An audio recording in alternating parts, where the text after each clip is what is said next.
So I think one thing is they have to have a passion for sports. Like they actually have to understand not just the medical part and the therapy part, but how important this is for the athlete. So um, and how much missing a season can how difficult that can be for a kid, and realize I love this quote was, and they might, do you remember Billie Jean King? Sure.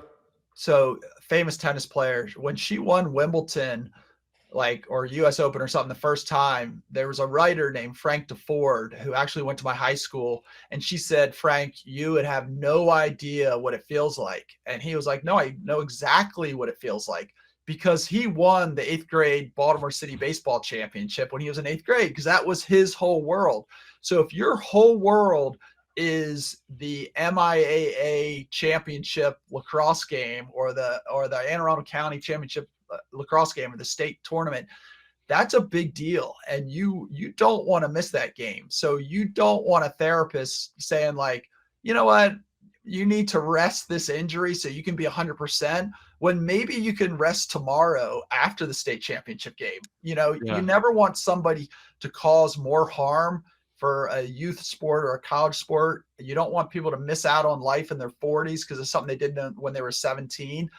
But you also want somebody who understands that there's no long-term harm to this, to certain injuries, and let's get them where they can play, because the games matter. So it's that fine line, and I think understanding athletics and understanding athletes is huge.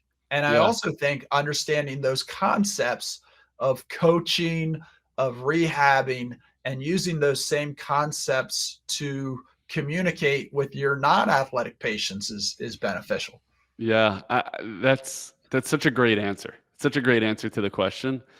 We know that the number one predictor of a true sports physical therapist is not what school you went to, is not if you did a residency, is not if you played sport at an elite level. And I mentioned those three things because those used to be the things that I look for when hiring.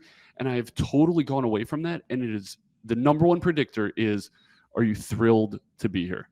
Does this get you out of bed in the morning? Are you super Yeah. excited about rehabbing the patient that's in front of you, or about the way we treat our model, our facilities, whatever it is? You have to love this stuff. You are definitely not in sports physical therapy to make $1 million. Like, you're here because you love it, and that's a number one predictor of success. I think that falls right in line with your answer there.